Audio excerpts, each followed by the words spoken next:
Yo, what's going on, guys? Back here with another episode of the CTWpodcast. Here with Jason, as always. Jason, what's going on? What's up, man? I'm excited for this one. You got your good Star Wars shirt out for this one, I see. Yeah, man. Yeah. Fresh out of the laundry.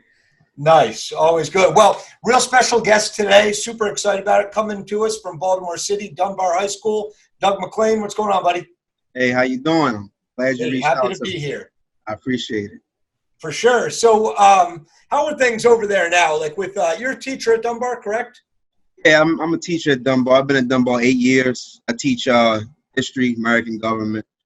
We wrapped up about a month ago with the distance learning. Huge success. So yeah, I mean, this is, like I was saying, this is my classroom. This has been my classroom since March. So nice. Take a little bit of time to adjust to it. Just maybe a day or two. And kids were more on it than I were. You know, they were on class on time, and oh man, I got whole class in here. I'm the one lead, so they were good. They were really good. So yeah, I mean, kids are pretty good with technology, especially the high schoolers. They're used to doing the TikTok and the FaceTime and all that kind of stuff. The kids asked me if they get work on Saturday just so they have time to. Wow, yeah. Yeah, it's like if I need something done with my phone, I hand it over to one of the kids. Give it to one of them, yeah. Yeah, and then they take care. It'll take me an hour. It'll take them 2 seconds to do, and then I get made fun of for an hour. So either way, it's taking an hour of my time up. But yeah, so what's going on with the Dunbar Wrestle program? What can we expect this coming season? Obviously doing great things over there. How many city titles in a row is this now? So I've been at Dunbar 8 years. We have 11 city titles, 6 dual and 5 tournaments. Wow, that's not doing too bad. Yeah, I felt like when I came to the city, the first things first was to make sure that we had a strong presence in our district. And when I first came in, we had a lot of tenure coaches, and they had their teams for 5, 6, 7 years. So we were going against their seniors, some of my starting guys, and we've done well. We'll continue to make a run at it.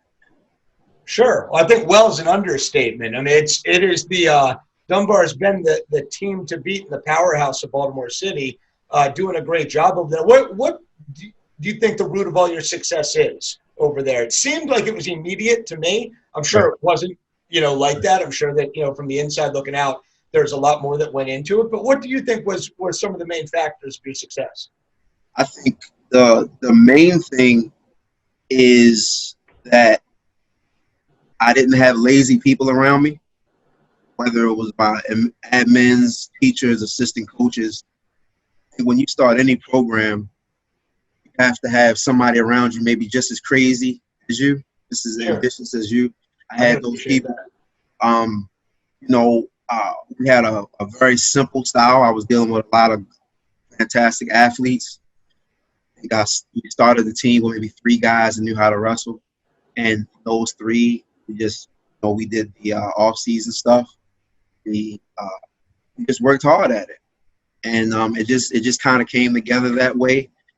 We went to a lot of tournaments that were where we were. We didn't kind of go too above our head, not too below, and the kids kind of didn't sugarcoat what wrestling was. So I think that foundation is really what helped. That's where we are now. Yeah, it certainly worked year after year. Keep racking up those titles. Also, not every year, but very common to see Dunbar representing their region at the state duels. This year was no exception. Made the state dual champion. Was that your second state dual championship final? Is that correct? Yeah, that was the second one. Yeah, okay. You guys are 1A? We're 1A now. Yeah, we were 2A, 1A, 2A with Sparrows Point a lot of those years. Yeah. All 8 years we've been in regional duels. And 6 years we've been in region dual final. Yeah, it seems like the past couple of years it's been like you guys in Southern Garrett, are just like kind of head and shoulders above everybody else. And then, Sparrows Point in there. So that's and I contrast too, the 2 small schools from like different parts of the state just kind of like, meeting in the middle. Yeah. Yeah, I think one of the things people overlook also is the accomplishment it took to get to the state dual finals this year. And it's, Right. And I know the feeling, kind of had a similar experience this year where, man, if you look up snake bit in the dictionary, it's like sometimes I would feel like Owings Mills is you see their picture there from this season. But I'm sure you share some of the same with, a couple of the guys and some real studs that you had to miss out on, unfortunately, come the state dual championships. Yeah, so and it is what it is. A lot of people follow us. I feel like a lot of things that we do is under a microscope. But I'm at a school where academics come first. When I first got into coaching, maybe about 2005, I was at Woodlawn with Edward Sauls. Yeah. And he would always preach, I want my guys to be good citizens. I want them to be good in school. I said, well, yeah, but, we got to get out here and win. We got to train. He says, yeah. But they have to meet me here first. So in Dunbar, you have to get accepted into Dunbar. The academics are no joke. And the standard is there. Some kids, unfortunately, fell into some behavior things that just fell below the standard. Some kids kind of took their opportunity for granted. Some kids became rock stars and the head got big. And it's a learning experience. I've been teaching long enough to know that wrestling isn't the end-all, be-all. And I'd rather them take that hit now than later on in life thinking they can slide by and get away. But, we had a lot of kids behind them that were good. They weren't getting the mat time because we had a state runner-up in the lineup. We had a state placer in the lineup. We had multiple guys that have been doing life. So for those guys to kind of come in and I'm like, look, it's your turn, it's your time. And they stepped up to the plate. I was satisfied with the product that we were able to put out despite guys that. Sure, and I gotta think there's some sense of accomplishment, although not winning the state championship, but just seeing what you were able to do with what you had and see their progress over the season and make it there and be competitive. That's something that you can be proud of when you lay your head down your pillow at night. You did the right thing and also did the best you could with what you had. Yeah, one day, and we do not get into the rankings and everything. I think it's a good thing, but it's a distraction. But one day I looked up in the tournament rankings, and I saw Mount St. Joe, McDonough, Stephen Decatur, Dunbar. I was like, wow. That's. But after that, it was okay. Now what? So like I said, we went with what we had. We'll have 17 guys coming back, experience. The good thing is that state duels thing, the guys took that into our city tournament in our regions. In our regions, I think we had a 6 seed that beat a 3. We had a 7 beat a 2. We had a lot of guys that may have had no business. They weren't name brand kids. But we had some guys that just took that and ran with it. So, yeah, I was really pleased with being able to get them the opportunity and how they succeeded. Yeah. So you guys say you have 17 coming back. Typically, how many guys do you have coming out for the team? Every year I have about 30 come out for the team. We'll usually end up keeping about 20, maybe 19. And graduate a couple. Yeah. That number. That's pretty good. And it seems like, especially, had some real young studs coming in. Where are most of those kids coming from? I know McKim's at a Baltimore City, and we got, you got people traveling to programs. Is there any one sort of feeder that's consistently kind of coming in for you guys? Not officially. We do get a lot of kids from McKim. I am able to go over to McKim and work out, get on the mat, kids, work with Coach Peanut over there.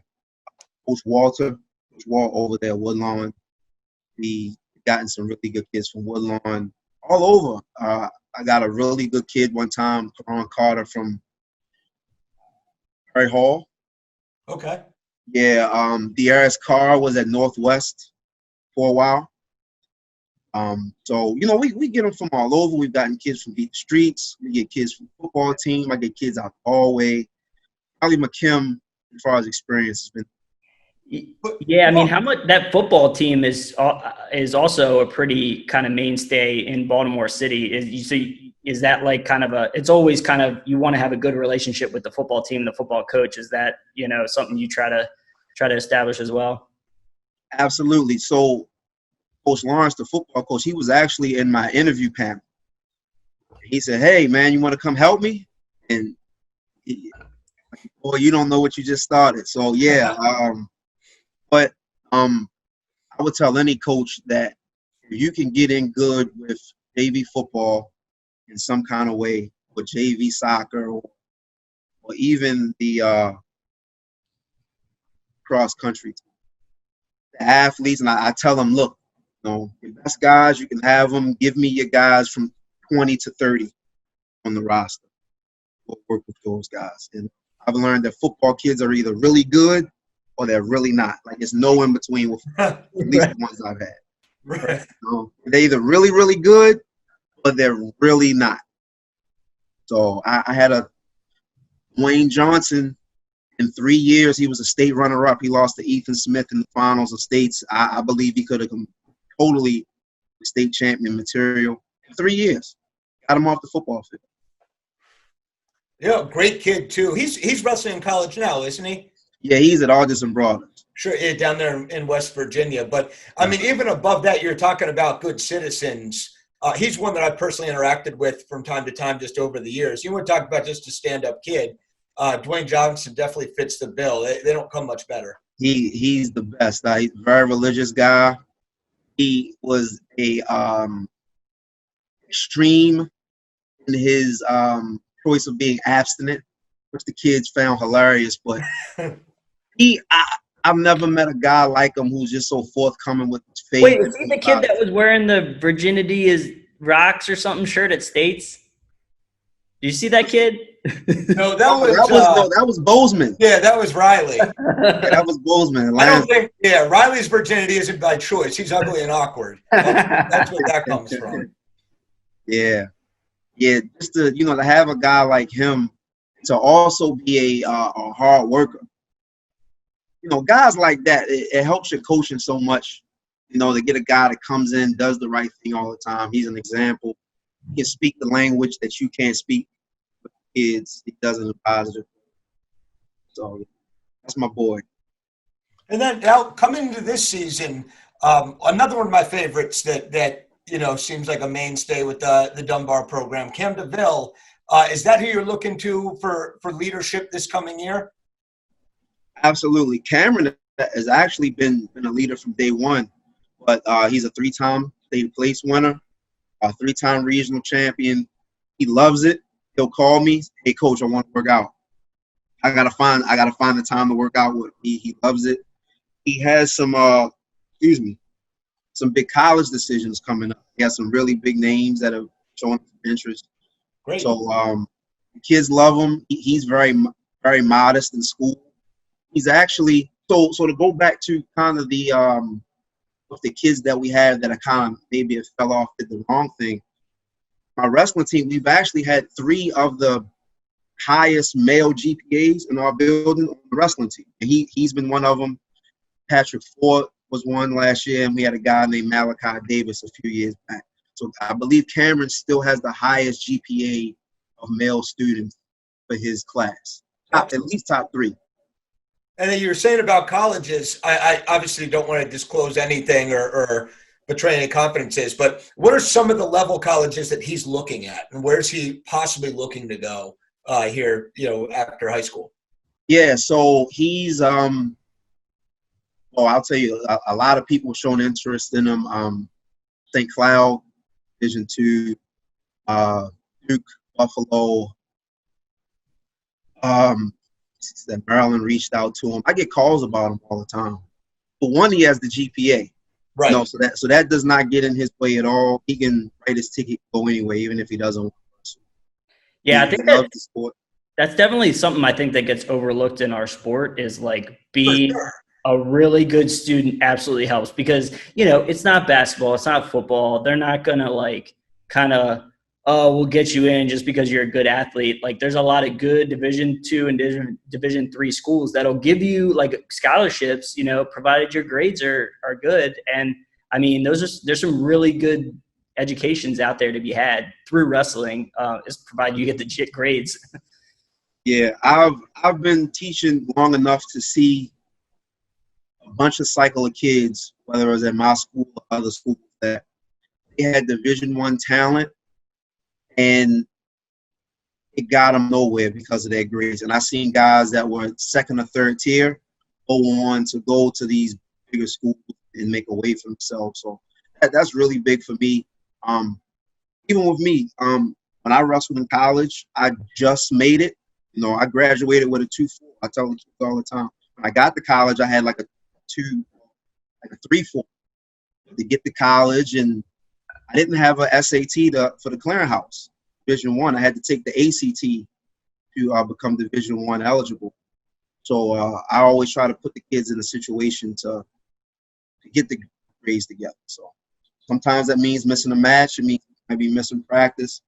But in the grand scheme of things, bigger picture is on and not living on your mother's sofa.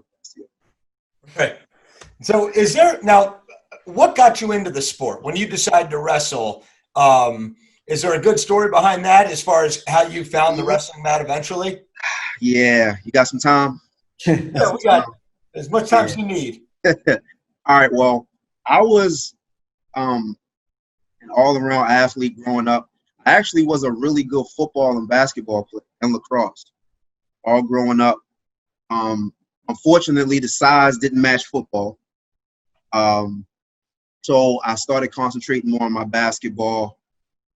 I was actually training with the varsity team at Catonsville my 8th grade summer, and coming in, I just knew I had it in the bag. I went to tryouts, went like 5 days of tryouts, and they had this list, and there was 12 people on the list, and I was 13, right underneath them. Wow. And so in the 8th grade, I had a gym teacher named Mr. Latham. He was a Division I wrestler. My father wrestled in high school. My father actually got my college coach, Kenny Taylor, into wrestling in high school. Huh. So yeah, so that day, and this is before cell phones and all of that. So I get cut from the team.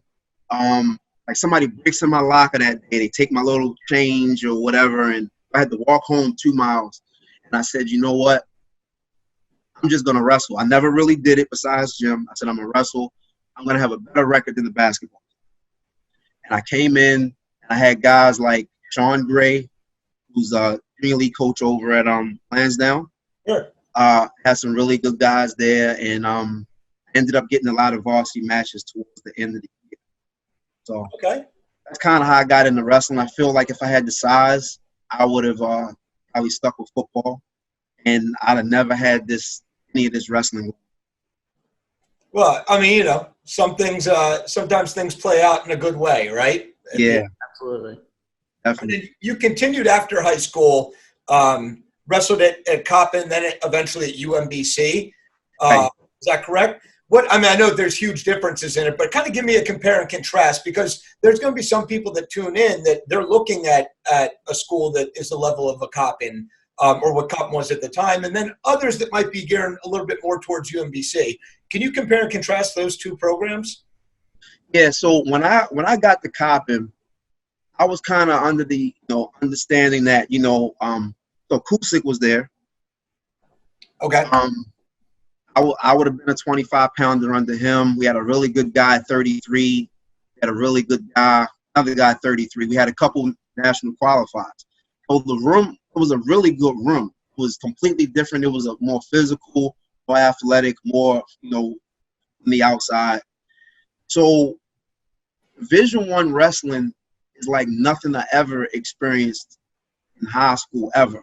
The closest thing, I went to Jay Robinson's intensive camp in school, and I remember saying there, like, what I'm doing in Maryland is not wrestling compared to what I'm doing. It's not. And So Coppin was like that. They had some really good bigger guys.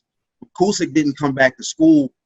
I was able to wrestle off. One of the 33s came down, and I wrestled off, and I beat him.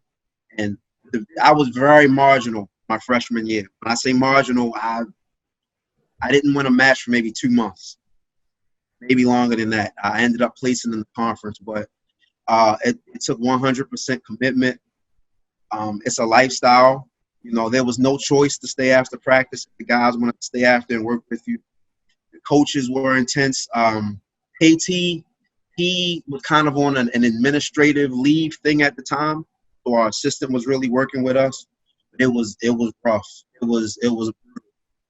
So when I got to UMBC, Coppin had cut their program after my first year. I went to UMBC, and that was more of me just kind of wanting to get it all out my system.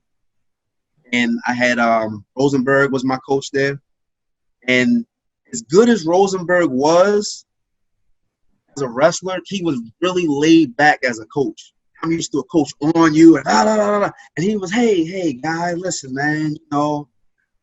I was like, man, I yelled something, get me in this, you know. Yeah. So but I had Rosenberg there, and I had Luke, and I came to UMBC later. So I believe me and Luke might have been the same age if he didn't have a year on me. But I was I qualified for the club nationals there a couple years. I lost in the blood round 2 years ago. It was good. It allowed me to continue wrestling. It was very organized. I still felt like I was on the team. I could be competitive, and but it didn't have that big commitment that Coppin had. And you know, wrestling is wrestling. You know, in the club level, I still wrestle guys from Ohio State. Still wrestle guys from all over. A lot of teams bring their red shirt guys to the tournament. Right. It was still a good experience.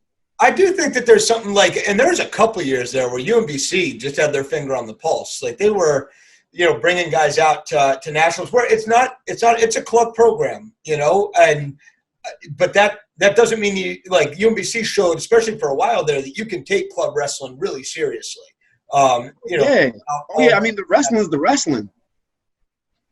I think every 125 they brought in after me was better than me. So every guy they brought in, he was a stud.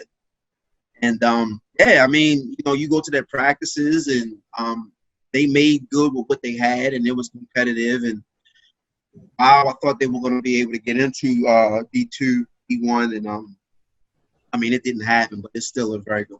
I would recommend it to anyone. Absolutely. The way they're cutting programs now doesn't seem like that's going to happen anytime soon.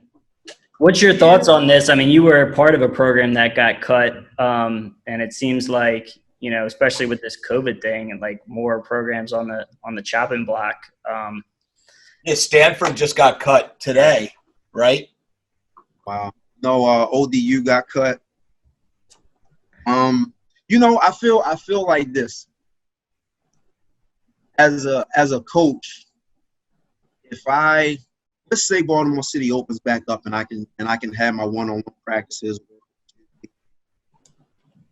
I gotta ask myself, you know, on this level, you know, is it really worth it? Because, you know, it's still a chance kids might get sick, whether you believe it's that big of a deal or serious or not. But you have kids that live with their grandparents, you know, that they get them sick. It's a lot to it. You know, I would hate to be the one making that decision.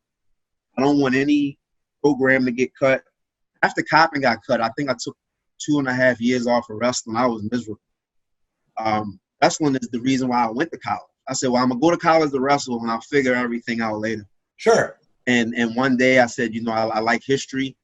I'm just going to teach. Just one day it just popped in my mind, and I ran with it. But without wrestling, I wouldn't be here with you all right now. I probably wouldn't be a teacher. So, and that goes for field hockey team or volleyball, whoever else is affected. If they can find a way to get football rolling with a lot of these schools, I think we can keep a lot of the teams going. But, you know, you just don't know. You change the symptoms every day, and this is what it is. Yeah, I don't know. You know, and Facebook is a wealth of opinion. Yeah, you're A lot of facts. So I don't know. I don't want to see anybody get cut, especially now. My AD is the president of the MPSSAA, so she's telling me that they're coming up with a plan. She won't save them. They have plans in place for everything. Yeah. I'm hoping at worst they just kind of shift the seasons. Maybe you start football in September or October and you just shift everything. I don't. Maybe that's an option. Well, if you're a betting man and, you're striking me as somebody that may be, what do you think – what are you putting your chips on? What's the 2020-2021 season going to look like? If I was a betting person, and this is completely unofficial, I was told that if it wasn't for football, all sports would be canceled off. Wow. So with that being said, I don't even remember who told me that, but that being said, they're trying to find a way to make this happen. So I would say we may have a more condensed season. I hope maybe less dual meets. Maybe they let us add a extra tournament in there. I don't know. Maybe they'll just condense the season. Maybe we'll have more live streaming, no fans. Maybe that could be an option. But, you can't say we can't have wrestling, but then you have basketball. Because Rudy Gobert caught it playing basketball, and the guy who was sticking him that one game caught COVID as well. So I don't think you can have one without the other. They gave us a survey. They said, well, how would you feel about some sports having a season and some not? And I'm against that. Of course. I think that would be a big problem if, they're like, okay, football can happen, but soccer can't. And all these other ones, people will be super pissed. And wrestling has some crazy parents. Oh, yeah, that's for sure. Yeah, you don't want to deal with them. So I hope I'm banking on it. It's business as usual. I'm still doing my schedule. So, but that reminds me, Ryan, we gotta get a date. Get a date. Get a date?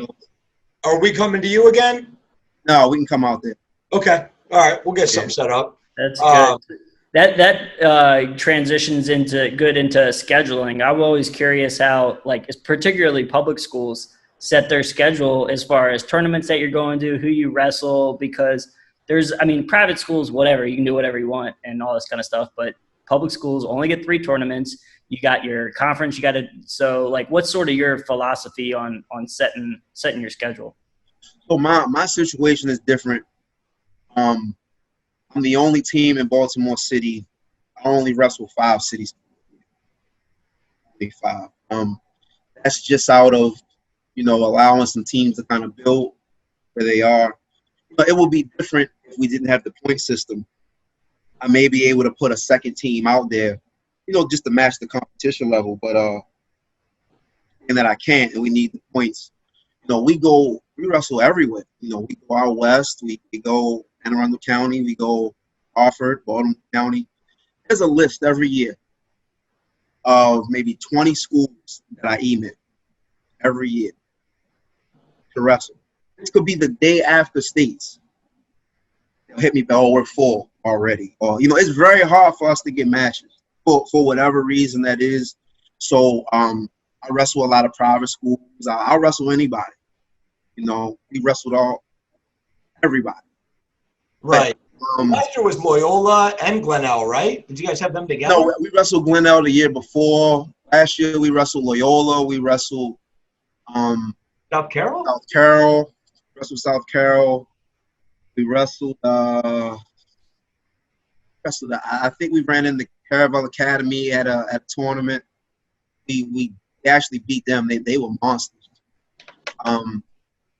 Needless to say, not padding your schedule whatsoever. And even with Owings Mills sneaking onto the schedule there last year, on paper it looked like they were going to be a little bit better than they were coming into the season. But it does seem like you're going after some of the big names. Like you're hunting big game out here rather than just trying to get those easy points to pad up your schedule. It's wrestling. I learned something watching other coaches, right?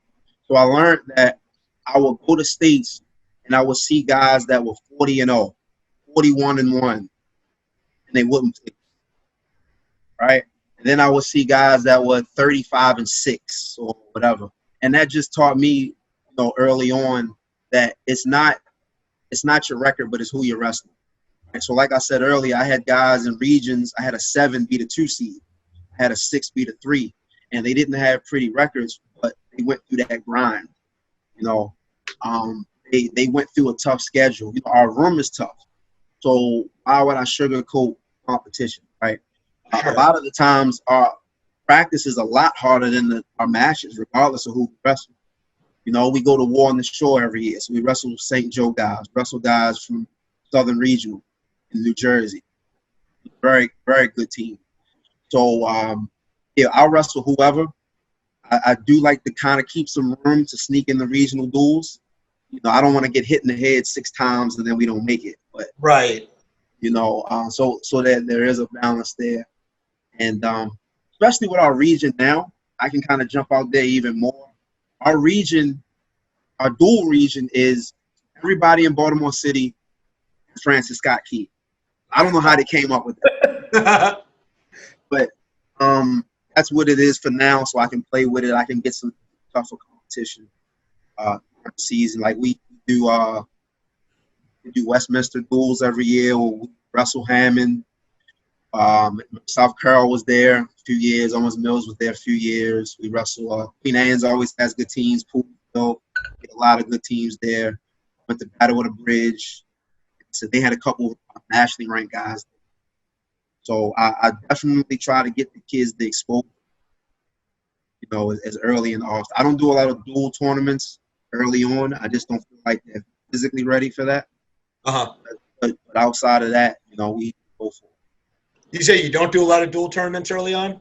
No, just to me, for one, our football team is always in the state final. So half my team doesn't come in until the first week of December anyway. That's fair. No, so a lot of my good guys too. So I kind of hold off from that. And our first tournament is usually over the Christmas break. I have a culture in my room where these guys have been wrestling a long time, either with me or through junior league, so they understand that, hey, during Christmas break, we wrestle. We compete. So that hasn't been a problem so far. Yeah. I tried the same thing this season because I felt like every year, like we'd go to a dual tournament to start the season, and it was like none of the kids were down to weight yet. And, so now I have kids I have a 60-pounder wrestling 82 or 95, and, the certification didn't allow them to drop yet. So I said, this year I'm not going to do anything till winter break. Started with Mount Matt Madness as our first tournament. We're coming in with, I think, 4 matches before Mount Matt Madness, and It showed. So I kind of felt the other edge of the sword with that one. So I need to find that good balance, I think. But it seems like you have. I think Westminster is a good one that you start out with over winter break. You get 10 matches in, and it's quality competition there. It's a good mix of competition there as well. Yeah, it is. Like, so our first match, we had Manchester Valley, right? And I think we lost by maybe 12, I think. But I think coming into that, we had 5 matches. But that was good for the kids. It was a wake-up call. It was an eye-opener. So they didn't drop to the loser's bracket or anything like that. It was just that mental preparation. Sure. You got to go through. Come in the tournament, you get the wrestling, and, oh, man, coach, I wasn't really ready. I wasn't warmed up. The whole rest of the tournament, we were flying through people. So give the kids an opportunity to have some ups and downs without it really meaning a whole lot.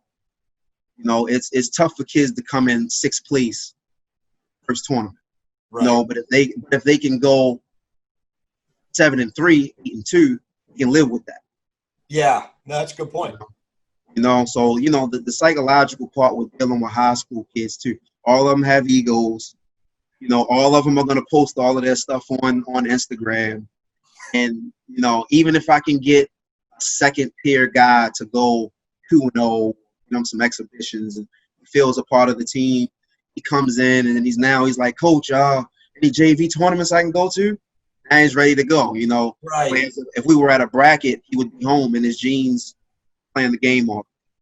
Yeah, and it's weird. And I think Westminster Duels is one a couple of years ago where we had a kid, we called him Pork Chop, was a backup heavyweight. And Big David Hollingsworth. Do you still work with him? Is he? Dave is over at Edmondson now. Oh, okay. But you guys work together, and obviously you know Dave real well. But he's sitting here like coaching this kid Porkchop, who's our backup heavyweight, and I like he said, "Oh, he's starting to come on," and I go, "Dude, he's 6-1 this weekend. He goes, get the fuck out of here!" And he's like, "You know, man, it's coming together." And you kind of get these flashes that go off. All of a sudden, somebody you don't expect pulls off 5 or 6 wins in a row, or at least quality matches, and it boosts my confidence as a coach, as much as I'm sure it does, the athlete as wrestlers. So like I love, moments like that. The one of my favorite ones was actually against Dunbar at the Westminster Duels. And I don't know, do you remember Damian Cooper, who was he was an upper weight for me, never won a match. Well, he won, I think, 2 matches all year, but he had those thick, super thick glasses. Awkward kid. And he comes up, and it was when Jordan was at 220 and your heavyweight was William Smith, I think. I remember that. And I said, "Damian, what's going on here? Like, what's going on?" He goes, "I'm just happen to be looking over there, and I'm seeing which one of those individuals I'm going to compete against." I go, "It's the one on the left." And I pointed to Jordan. He goes, "Yeah, that's what I thought." And I said, what are you worried about?" And he goes, "I'm not as much worried as I am just generally concerned for my personal health and safety." And look, this impression is spot on. It's exactly like that. I started giving him a pep talk, and I go, "Damian, I know that you're tough enough for this challenge. I know it. Deep down, I know that you're tough enough. You know deep down that you're tough enough. I'm giving one of these pep talks about toughness, and you're about to show everybody in this gym just how tough you are. Go out there and get him," and give him a slap on the back. And he goes, easy on the back. It's been a long weekend. And he lives out there, and Jordan looks over to me like, "What the hell are you doing to me?" And I just said, "Please don't kill him." And, luckily Jordan was nice about it and made it nice and simple. But that's always one of my favorite Westminster Duel stories where – we're giving a lot of endorsements to Westminster Duel, so maybe he'll waive my fee this year. Maybe. There you go. Yeah. Maybe. But with duel tournaments, right? With that, when you're building a team, you can teach the kids a win even in a loss, right? So I had a 106, Aaron Scott wrestling Hammond's 106, who's a senior, and like this, right? He's ranked, and he's just beating Aaron to a pulp, and he's up 8. So I say, "Aaron, look, if you escape, you win even if you lose. With an escape, you win even if you lose." And he got out with like 5 seconds left. He didn't give up the major. I think we ended up beating Hammond by 3 points that match. So the team building and dual tournaments are so key to what we do the whole rest of the season. Absolutely. Those dual tournaments, a lot goes on. Like a lot. You're dealing with a whole lot. And that's why I like them so much. So for sure. Well, let's talk a little bit about other things that you face coaching. Are there obstacles you face coaching in the city that maybe a coach in the county or another part of the state? Well, and you coached at Newtown, so you have, different perspectives from Baltimore County versus Baltimore City. Yeah. So with Newtown, so when I got to Newtown, they never had a winning season. So first year I got there, I believe we went, what was it, like 9-5, 10-4, something like that. Ended up leaving Newtown with like 28 wins. Like 28 wins, I was the winningest coach in Newtown history. It was 28 wins. Right? Still might be. Yeah. So with Newtown, though, all the kids lived in that area. Everybody lived within 2 or 3 miles of the school. I could call everybody, "Hey, we're going to go to Pikesville, the Mac Club over there. We're going to practice. We're going to go over there during the summer." So it was easy to get everybody on board. Everybody in Newtown district, I think, was pretty much the same socioeconomic situation. Mm-hmm. So, everybody has their, situations, but for the most part, it wasn't anything extreme, right? So in Baltimore City, you have kids who take public transportation to school. I think that's the one knock I have on Baltimore City is that the cheese buses. Get these kids to the school without having to deal with the public. I feel like they deal with a lot of adult situations really early, right? So when we have practice and we get out at 7 o'clock, I have a concern that we're a citywide school. So a kid can live north, south, east, west Baltimore City and got to take the bus home, train. And so for me, safety is an issue. So many times, and many of my relationships have been on the line because I'm out 7, 8 o'clock at night taking kids home. You know, where you been at? Taking kids home. You know, so I think that's a thing.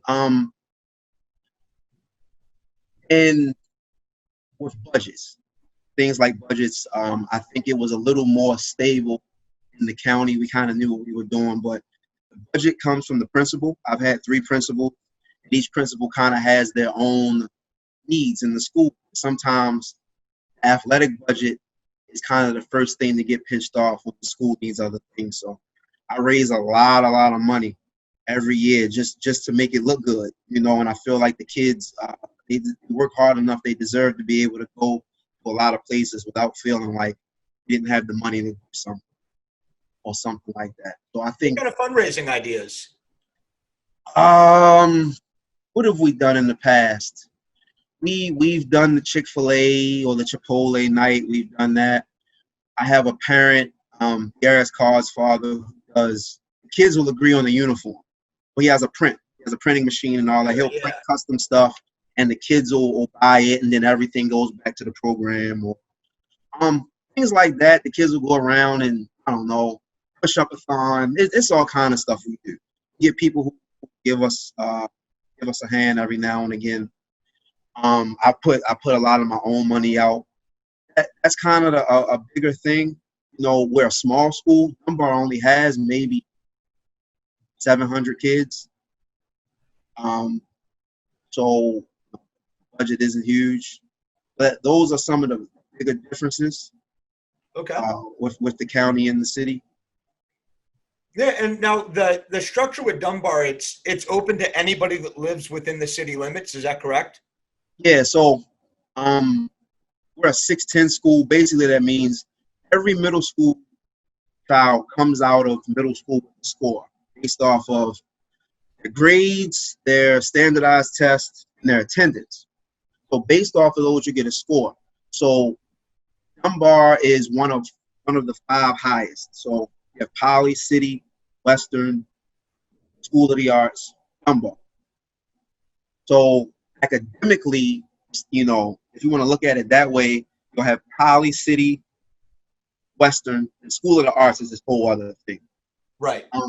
More of the student athlete will gravitate towards Dunbar, where the guy that wants, or the young lady that wants to be the engineer, she goes to Poly. The person who wants IB or straight college will go to City. So you got to get a score to get in. So once you do that, you have to live in the city limits, or you have to pay a tuition through the district. And sometimes kids are able to get in on a contract. You know, you got to keep your grades up, this or that. And that's why I'm kind of so hard on the fact that the grades come. Yeah. You know, because we have a lot of kids who could have been in here, you know, that had a lot better grades. Right. So, Sure. yeah. But it's tough. I'm on a tough school, and I teach there, and some of those classes I wouldn't do well. I'm not even gonna lie, you know. So, yeah, as long as you live in the city. So it doesn't have its own district per se. Then it's all just like you get certain scores, and you can get accepted. Yeah. So there's some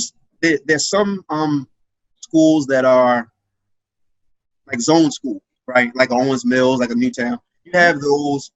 That's like Douglas or Patterson. But you can even get accepted into some of them schools. They have different magnets and trades you can get into it. That's interesting. Gotcha. Yeah. And then there are academic benefits with going to Dunbar as well, right? Isn't there, you guys have partnerships with some colleges and stuff like that are like programs where graduates from Dunbar can receive scholarships or something along those lines, or am I off there? Yeah, so well, we do have the Henrietta Lacks Scholarship. I believe that's for Hopkins, to get into Hopkins. But we have a health professions track, so kids can. 106 one year, he went into the fire academy. He's now basically a fireman now. Kids can get their EMT certification, and they can work on an ambulance right out of high school. Right as soon as they graduate, they get the certification. We have a program called P-Tech where kids can go to community college and high school at the same time. Oh wow! So they're taking English 101 in the 10th grade. So the goal is to have 60 credits when you graduate, and then you go to college. They leave with 20, whatever, however many they can handle. So it's a lot of benefits of going to the school. That's one of my selling points to parents. Sure. Like, it's not just sports, even though we do have a lot of support, a lot of we're on the main stage a lot in our sports, football, basketball, whatever. In the classroom, you, Dunbar basketball was like the height, In fact, it was it. I wasn't around then, but it sounded like that was where a lot of the MPSSAA like restrictions came down, was because Dunbar, I don't know why, but they were going, just going all over the country, and you got those big name guys. Well, I'll tell you why. The MSA and the MPSSAA, how that worked as far as for Dunbar, right? So I learned this. So apparently there was on top of all of those things, there was some brawl. Something happened between, I believe it was St. Joe and Dunbar. Huh. At a basketball game. We can blame St. Joe. It's cool. Yeah. So what ended up happening was the Catholic schools made their own league, made the MIAA. And then from there, and when Dunbar came into the state system, and that those were all travel restrictions. But in our gym, we have banners for basketball since the 1950s. Wow. Yeah, and I mean they're just in a row. Like, if you were a state finalist in something, your trophy and your banner goes in the closet somewhere. Like, nothing goes in that gym unless it's state championship or national championship. Well, yours going to be coming eventually. Don't worry about that. One of these days, I feel like moving forward. Well, your culture has to be. Everybody has to be on the same page. Everybody has to buy it. And I feel like one of our problems the past couple years is that we've had everything in place, and then you're only as strong as your weakest link. And one person makes a decision that the whole team has to live with. And we'll get it one day. I feel, our culture is a lot better now. But I feel like a lot of teams owe their success to our lack of holding it. So we'll get it. It did seem like it was, I don't want to say shoe-in, but it seemed like you guys it was right there and right for the pit. And I mean, some of them, what was the one year where didn't Darius get hit up on the bus that, hey, like, you can't wrestle tonight or something? Yeah. So, all right. So that year, we were wrestling Sparrows Point. We were at regional duels. We were going to wrestle Sparrows Point in the final. We ended up getting into the finals. So it was a snow day. So it got rescheduled. Uh-huh. So when it got rescheduled, that was the day that eligibility came out. So if it didn't snow that day, he would have wrestled. And then, he would have been gone after that. But, yeah, bottom line, he shouldn't have never been in that situation. No, that's true. He's learned and everything, but, that's a situation, where it's like, my AD's calling. I'm like, you know what? If I don't answer it, how much trouble could I really get in? And I'm like, you know what? It's following my own rule, right? I can't make a decision that's going to affect everybody. Yeah. But no, he had a good career. I mean, I've seen him pin many 100 match winners in no time. Oh, sure. Yeah. So yeah, but things like that. Yeah, and I mean, it's unfortunate, but if you look back at Darius's career, like, one that will always stick with me is that scale issue at the region tournament. Jason, I don't know if you know about this one. It's Doug's the guest. You go ahead and break it down for us. Yeah. So, well, first of all, I was coaching DRS when he was a little boy, 7, 8, 9 years old, the Baltimore Centaurs program. So he had problems with weight then. And I feel like, and I had my problems with weight, but I feel like everything in my wrestling career that I had trouble with was because of my ignorance to things. Like, I didn't have fantastic coaches in high school, right? I had one really good coach, John Leslie, my 9th grade year. I think everybody after that just didn't have knowledge, right? So everything that I'm teaching the kids is through trial and error and my own experience. So he was given the blueprint on how to lose all the kids. No, we don't use plastic and everything. And, back when we were in high school, you wore plastic or whatever. And we don't do that anymore. I understand there's a better way. And he knew that better way. I think losing weight is a state of mind. It's a commitment. And you cannot do it last minute. And everybody that does it last minute puts themselves in jeopardy every single time, especially when you're not using your own team scale. I'm a broken record. I say when we leave here, you are 0.4 under everybody, and we're not leaving until everybody's 0.4. But with regions being on a Saturday, we had practice Friday, got out of practice 6 o'clock, so he had all night, all day, and he ate 8-pound orange, right? And I don't know what happened. An 8-pound orange. And people say, oh, you're a teacher, you're a coach, you must be so patient. I say, no, not really. It's more like being a farmer, right? And you're growing crops, right? And if you yell at these crops, it's not going to make it grow any faster. You're just going to have to be patient with the process, right? And eventually one day it'll grow. It may grow after harvest season, right? But one day it'll grow. And I feel like that's the long-term effect that you have on a kid as a coach, right? I've had kids that wrestled that didn't wrestle again, and they'll call me and say, hey, I remember one time you gave me this advice.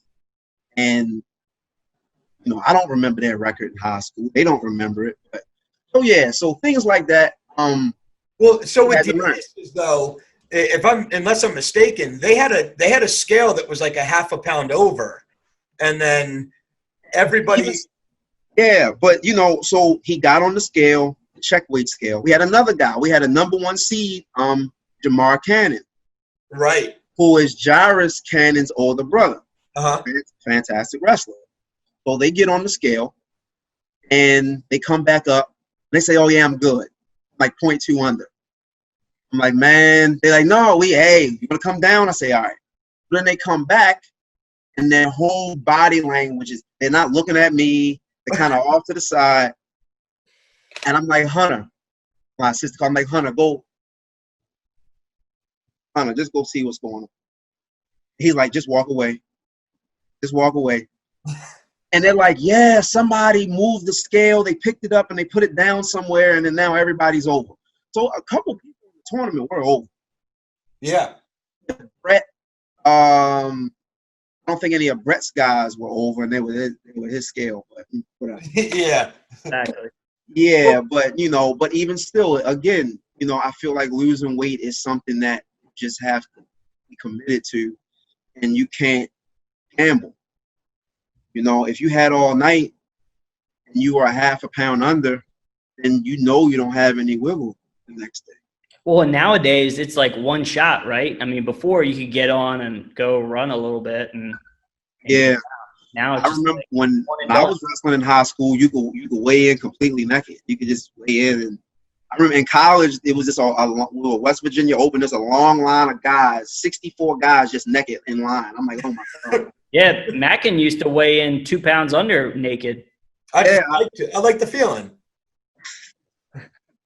I think well, let me not even say now. So last year, whatever you got on the scale with is what you had to. So if you had socks on, you couldn't take the socks off, right? Right.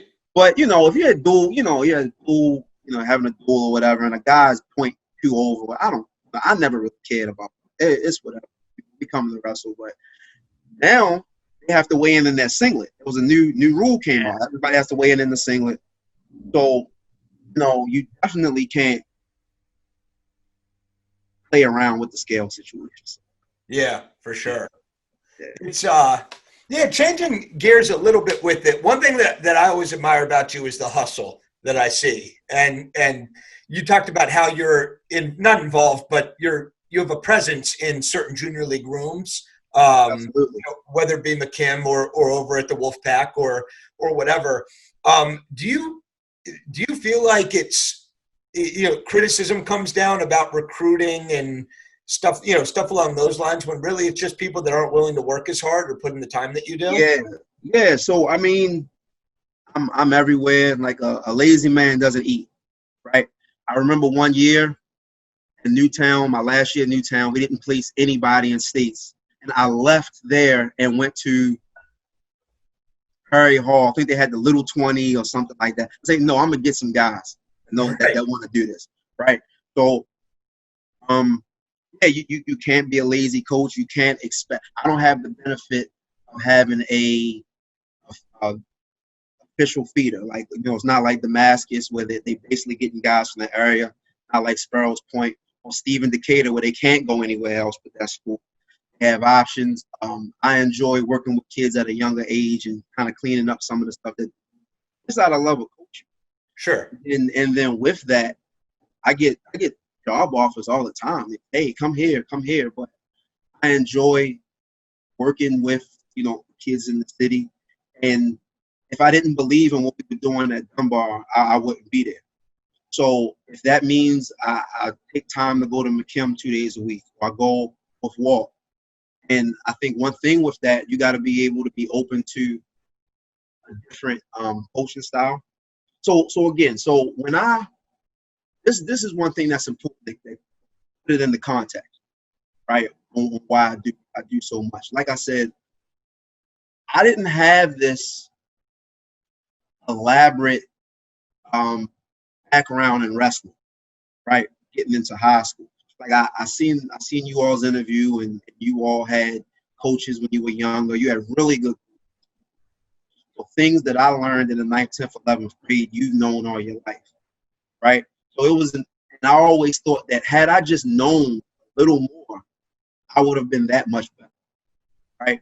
So I like giving that information. I like coaching that information to people who otherwise may not have had the resources to get it, right? Sure. So I like being that bridge, and in that you build a relationship with people.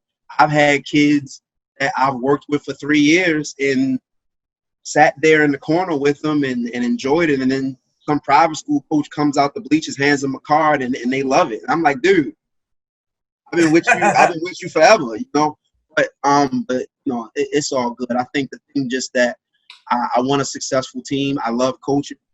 I love working with kids, not just on the wrestling level, but personally, things they go through. And you can't be lazy about it if you want a successful team. Yeah, what are some of your best experiences or best stories that you have? I know I'm putting you on the spot there, but do you have like a favorite moment that stands out to you in all the years? It can be anywhere, but specifically Dunbar. Yeah, man, that's on the spot. I've had so many. One, seeing Jordan win all 3 of his state championships. He was the first wrestler out of Baltimore City to win multiple state championships. To see Jordan wrestle in the Nationals. What was the deal with that? So Jordan lost in the finals, right? But then the dude who ended up beating him was like 25 or something. So we're there, and Jordan he's killing kids. And I'm looking at this guy, and he wrestles different. And I'm looking, now I don't watch a lot. I watch a lot of wrestling. But he has a very Russian Arab type style of wrestling to him. So I'm looking at, and he's kind of smaller too. I was like, man, he's pretty good. It looks like he's holding back. Like, it doesn't look like he's giving it, So it's like, whatever. So get into the finals, and we're wrestling. We're up. So Jordan loses the match. All right, whatever. He's upset. So I'm driving back to the hotel. So Cornell Bass calls me. He says, you need to get back to the venue. Like, what's up? I say, the guy that Jordan wrestled is a post-grad. He's like from Belarus. And then people start showing me clips of him in the Junior Worlds in 2015. Right. Yeah. And we get there, so he's like 22.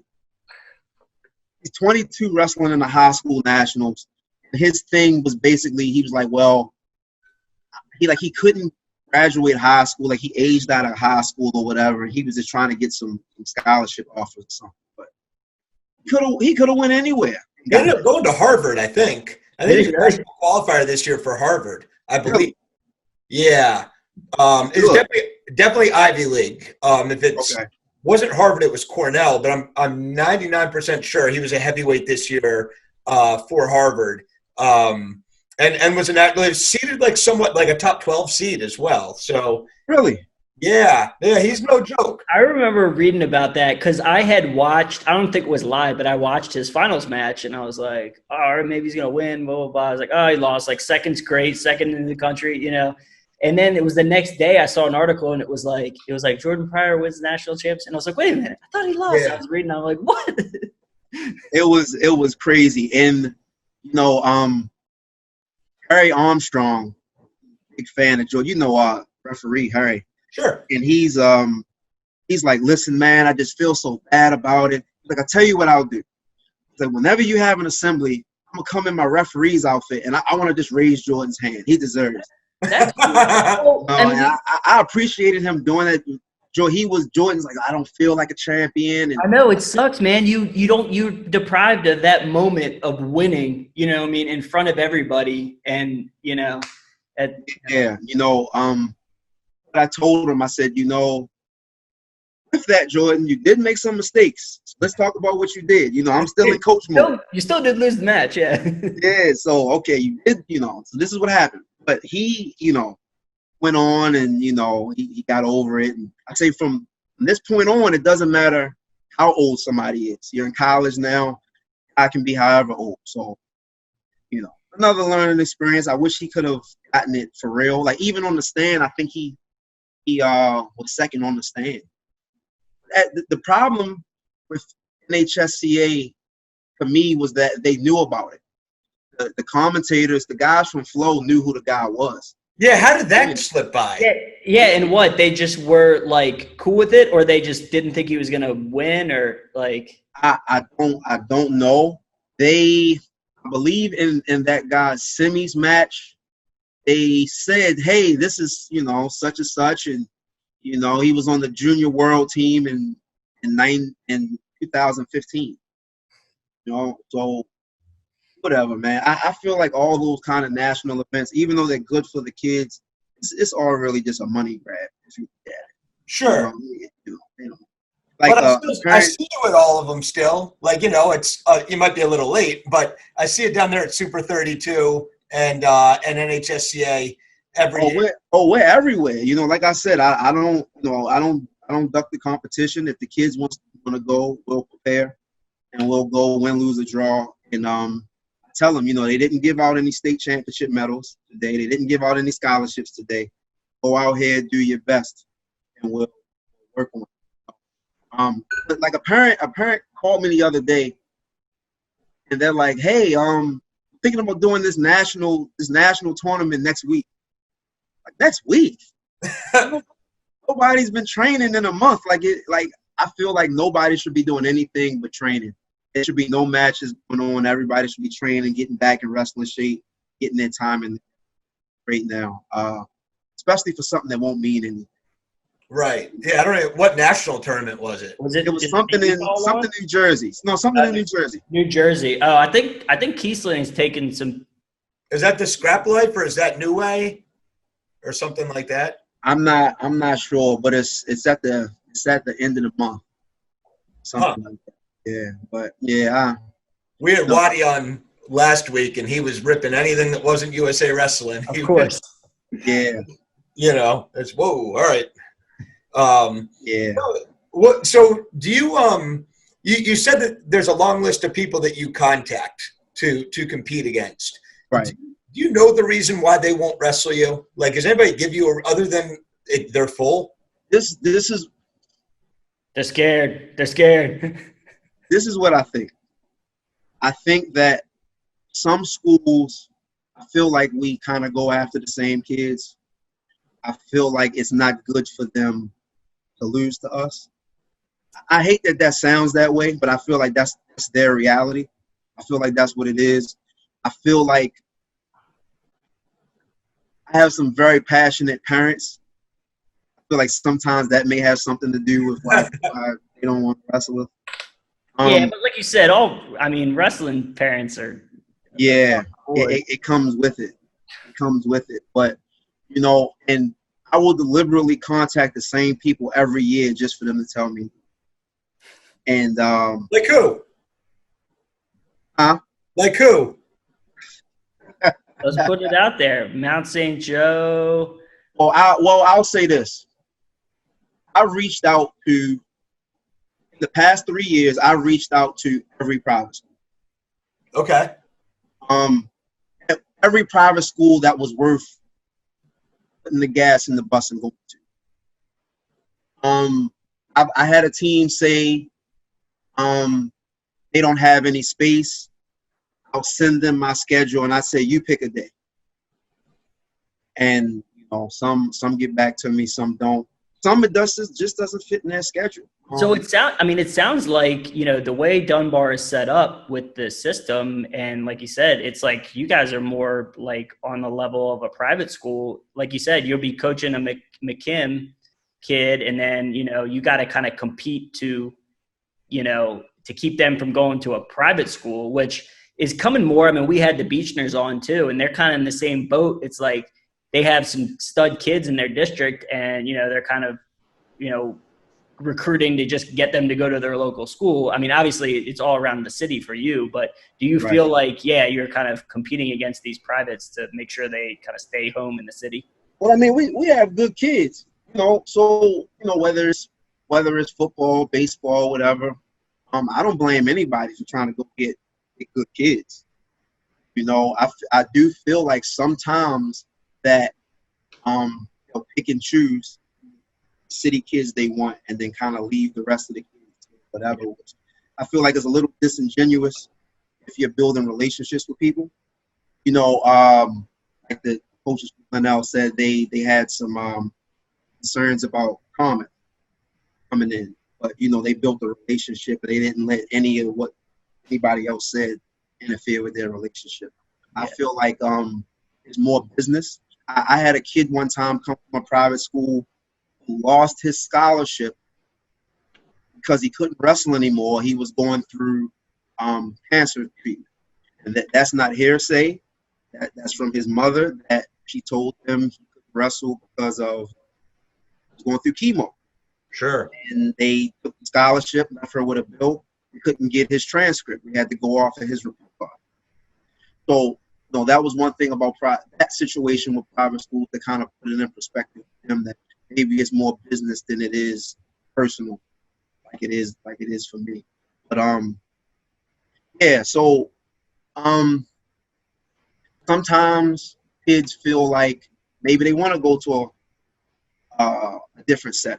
Maybe that's better for them, and that's fine.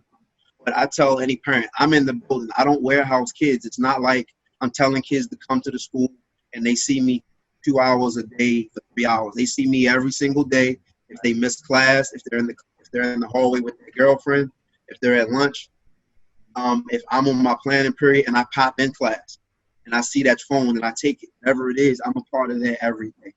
So I feel like I sell myself just as well as I sell food. And is that your selling point? Is that, like, as far as the personal relationship that you're building with the coach and that you're going to be there for them 24/7? Yeah, I feel like with any sport, this is not college, right? So you just can't come out of the stands at states, at junior league states or whatever, hand the person a card, and then, I'm just so in love with your son, I think he could do so. But you don't know anything about him. Yeah. What if he has a learning disability? What if this isn't the best? What if this is a hardship on our family for him to come? Me getting in the junior leagues, I enjoy building relationships. You know, whether they come to the school or not, it's so many kids that I felt like if I started at Dunbar 2 years earlier, a lot of teams would look a lot different. You know, just because they wouldn't have went where they went. You know, but relationships are big for me. So that's my selling point. I feel like my effort and my coaching staff. I have a coach that went to Harvard, Johns Hopkins, Kenny Hunter. He went to St. Joe. You know, so the things about private school that he didn't necessarily like or fair or the politics of it, whatever, he expresses that whether it's good or bad. So they get the full scope to talk to. Yeah, talk about Coach Hunter some. You're talking about a guy that's earning his paycheck. He had to go from wrestling prior to Cruz all in 1 year, right? Like I think he's the upper weight guy. Yeah, so Hunter, well, before I forget, as good as Jordan is, I've never seen Jordan score on him in 4 years. Not one. Wow. Not one. But Hunter, you know, in my first couple years at Dunbar, Hunter didn't even want to coach. He didn't want to coach. He's like, I don't know, man. I'll think about it. And so there was a couple really good heavyweights in the city that were coming along, and I guess he started getting that itch. And I said, hey, man, I could use you full time. You know, I got these guys. I've always had good heavyweights. So I've had a string of 4 heavyweights that have been at least top 15 at one point. Sure. And he's worked with all of them. Remember I said, you got to have somebody just as crazy as you. And he's my balance, you know. We bounce things off each other. If I have a meeting at school and practice is at 4 and I'm like, oh man, it's 4:30. When I get into the room, it's thumping and it's hot. You know, he has them in there going. And I trust everything he does with the kids. This is big for a coach. He'll collect all the singlets after the tournament. Nobody's sneaking that championship singlet home. Not doing that on his watch. He has fantastic relationships with the parents. He works with the kids. It would be extremely hard to do it without him. And like I said, he had Jordan. He had Cruz. Cruz was a benefit of working with Jordan because Jordan would put his hands on him every day. Hunter was giving him the fine points. You know, and you know, if it's ever a sticky situation with a parent, with a opposing parent or a coach, like Hunter is front line and center. You know, he's front line and center. Him and Wisner, he you know, him and a lot of people. So that's my man right there. The top 2 assistant coaches in the state, from what I see, is Hunter and the younger brother from Glenelg, one that wears the fitted hat. Danny. I told them at state duels. I said, put the fitted hat on. The kids aren't going to listen. When he has that fitted hat on, he is in the zone. Oh my goodness. I was sitting back watching him when we were wrestling, and I'm like, phew. Like, man, they respond to him. So between those 2, I feel like they do so much for their team. Sure. Really. Yeah. No, I mean, undoubtedly, you know, Kenny, somebody I always love catching up with whenever, you know, we'll be at whether it be a varsity or a JV tournament, we'll run into each other and shoot the shit for probably 15, 20 minutes. Right. And, you know, one of our kids will get called. That's the only way that the conversation breaks, mind you, is some kid's up and we got to run off. Otherwise, we would sit there and shoot the shit all day long. Yeah. Before we let you get out of here, talk to me a little bit about Beat the Streets and that program and the effects that it's had on the level of wrestling in Baltimore City. You know, obviously seeing great things and great growth with Dunbar, but Beat the Streets is just a great program doing really good things. I just want to get your thoughts on it from a guy who's in the city coaching. Okay. Y'all still hear me well? Because y'all are lagging a little. You hear me well? Okay. Yeah, Okay. So Beat the Streets is more than just a wrestling club. So 99% of junior leagues in Maryland, they just worry about the wrestling, right? So the Streets, I'm gonna say half of it is wrestling, and like he's actually in the school in some very rough schools where kids are having some very rough situations. And you know, to be honest, I feel like he saved some kids' lives. You know how we all talk about, oh, you know, we want to use wrestling as a tool to build kids, and like he literally does that. Now, when you say he, I'm sorry for interrupting, but you're talking about Lydell Henry. Yeah, so Lydell, and you know, Lydell can be hard to work with. You know, I know that. Me and him bump heads all the time. That's my man. I talked to him yesterday. But what I've seen him do with kids in the level of effort is, you know, you can get choked up thinking about, you know, because I've seen and worked with some of the kids and went and taken them home and see how they live, you know, see the areas they live in. And there will be some kids that may not be here anymore if it wasn't for Beat the Streets, you know. So he's working with them in the school. He's taking them on field trips. He's some life training, some things that, you know, they may not learn at home. You know, giving them a break from their situation. You know, he's trying to build a level of wrestling within the program for introductory to the sport and keeping some kids dropping out of school. Because, you know, in Baltimore City, kids dropping out in middle school is a real thing. You know, there's some kids that they have to work. You know, there's some kids whose situation is just so they can't do a lot of things. They just can't be a kid, like how some of these other districts, how they're able to be children.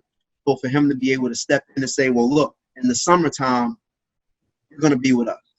You know, you got to worry about eating. We're going to take care of that, you know, whatever it is. And I just have a lot of respect for what he does. He throws tournaments for the kids. Some of the kids end up going on in wrestling. You know, we've had a couple of them. Some of them don't. But he gives them an outlet. You know, so I know I didn't talk a lot about the wrestling part of it.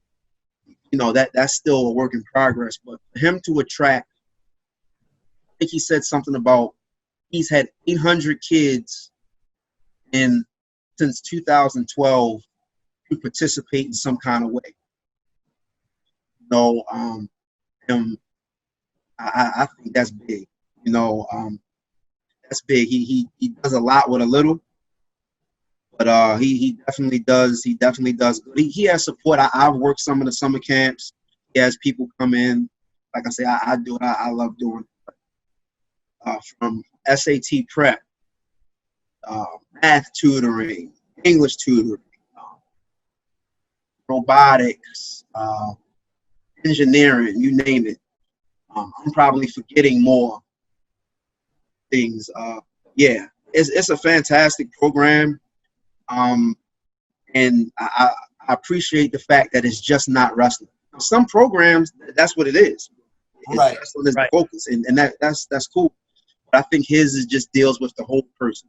Absolutely. And I think that sometimes gets overlooked at how, like, the academic side of even champions that wrestle. Like, we've been trying to launch an SAT prep course for people to do for about a year now, and it's almost like it gets delayed and now it's because of COVID, so it's a little bit more acceptable.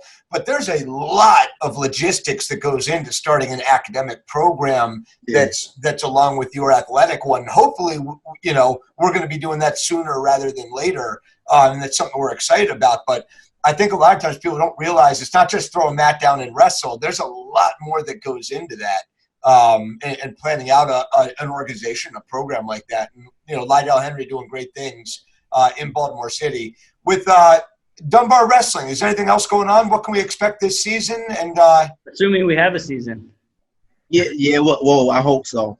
Yeah, we have some really good kids coming in. We have a two-time junior league state champion named Derek Grant. He decided to come.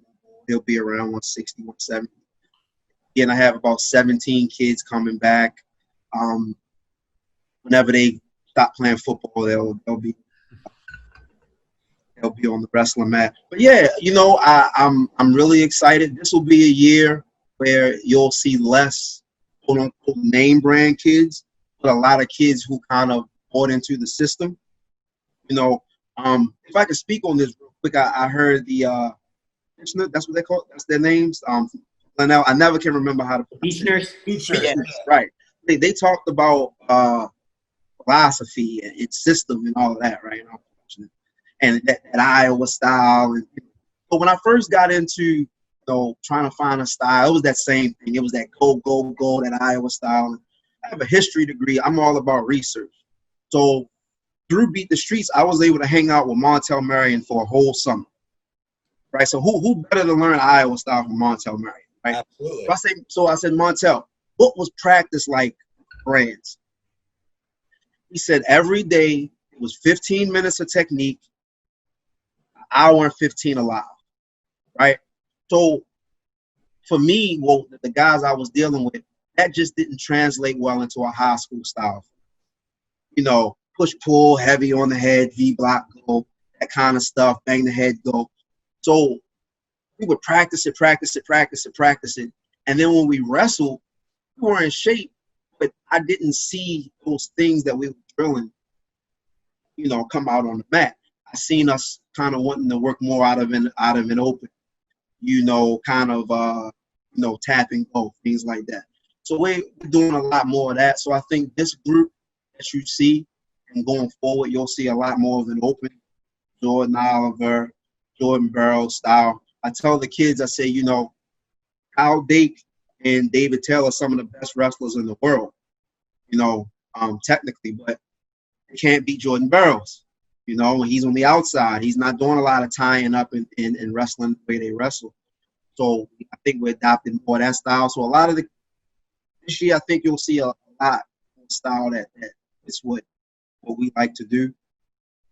So the beachers are wrong is what we want to take out of that.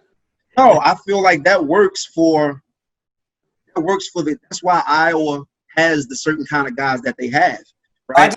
I really just wanted a sound bite for the preview is all I wanted. Yeah. Well, I mean, do you find that because, we used to do this, Mackin, and yeah, I'm sure you still do, is like you slightly have to adapt a little bit of your style to who you have, you know what I mean? The types of, you have a lot of great athletes at Dunbar that, maybe, and like you said, getting a lot of football players, got some bigger guys, and you got to kind of, if we had a group where we had a lot of soccer players, our style was definitely different than when we had a lot of football players versus, that sort of thing. Yeah, one thing that really opened my eyes to it, I was watching Mako documentary. He was saying Iowa style. And he said when he got to Oklahoma State, it was basically the same thing. They may have wrestled below the knee more, but the grind was the same. So, the grind is the same, I think, but what you pay attention to and practice a little different. Us tying up and working in tie-ups with somebody that's been doing it all their life will not work for them. So when we do hand fighting drills, and we do a lot, it's hand fighting right to a shot. We're not hand fighting for the sake of hand fighting. I learned that kids will, when you say, okay, everybody fight in for the inside control, they do it, and then when they get in the match, they're satisfied with inside control. And then they stand there, and then the whole time a guy has an outside elbow and they pass it, right? So I had to learn to, okay, we're going to get in and get out, So that's kind of more what we've been working on the past year or two, and all of these guys get it. So yeah, that's what you'll see out of these guys going forward. Well, I'm hoping we actually get to see it this year. Definitely. Look, before we go, one more time. I got a Dan Ricker story. Oh, yeah. Compressors. Yeah. So, and I don't know Dan that well. He's invited me to the barn. I've been in the barn a couple times. You obviously heard a lot about him. The one thing I care about is he has a very successful program, right? So, one of my biggest influences is Fred Bullock. He was a really successful coach in the 80s at Southwestern City School at East St. Joe, a lot of success. So he was the first person that when I went to Dunbar, and I used to go to his office at Emerson High School, I would say, you know what? I'm going to have a state championship team in 4 years. He said, not only that, you'll be on the national level in 5. At 5th year, Jordan was ranked national, right? So, but he was just as crazy as me, and I love him to death, right? He just the biggest support. So anyway, he gets inducted to the Maryland Wrestling Hall of Fame. So the first time I ever met Dan, so me and Mr. Bullock, I'm sitting at Mr. Bullock's table. It's me, him, his daughters, and everything. So this guy comes up, and he says, "Hey, Mr. Bullock, how you doing?" Well, "Hey, how you doing?" And he gets down on one knee, and Mr. Bullock's hand is like on the table. And he like holds his hand like this, and he gets down on one knee. And he starts crying. Just like can't get it together. I'm like, who is this? And he's like, "Man, I just want to tell you, you did so much for a country boy like me. You didn't have to do it, and I just owe you so much." And I heard Dan mention him, the Bullock and his. He's just bawling, and I'm like, wow, like who am I sitting next to, right? Right. But yeah, my first time, it wasn't him cussing anybody out or anything crazy. It was him paying homage to someone who had a big influence in his life, and I thought that was really cool.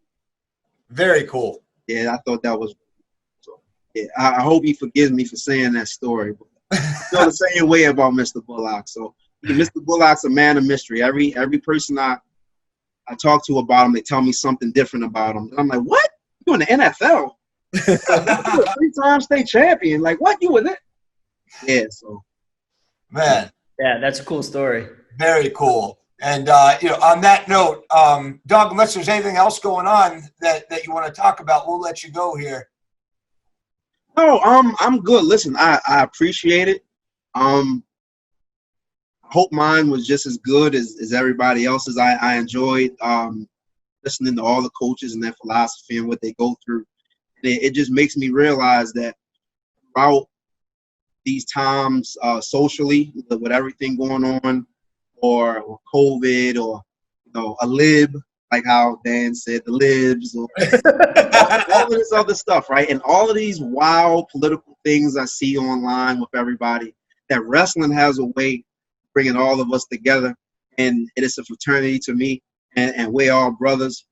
Jason, I never met you really. I don't think, but we're all brothers, and we come together. Wrestling is a beautiful thing, and I just appreciate you all doing this. I appreciate everybody doing the interviews. I learned from you all. I hope I helped somebody, and yeah, I'm just glad. It helped me, so student number one just from sitting here. But no, very, very, very well said, Doug. And on that note, Jason, anything else going on today? No, I mean, I think this was great, and I think like you said, I don't know where we're at, but we're at least an hour and a half in, and it just flies by like that. Really? Yeah. I was like, I'm gonna have this short. It's gonna be like a half an hour when people are gonna be like booing me. No, I think this will be a good one, and you'll have to. Well, maybe we can get you up to beat Dan Ricker's view number. He's up to 1,500, so I think we can. Yeah, I ain't beating it. It's all good. Well, thank you very much, Doug, for stopping by. Definitely learned a lot myself. I'm sure everybody else did. We appreciate it. On that note, thank everybody for supporting Champions That Wrestle. We'll see you next time. Adios.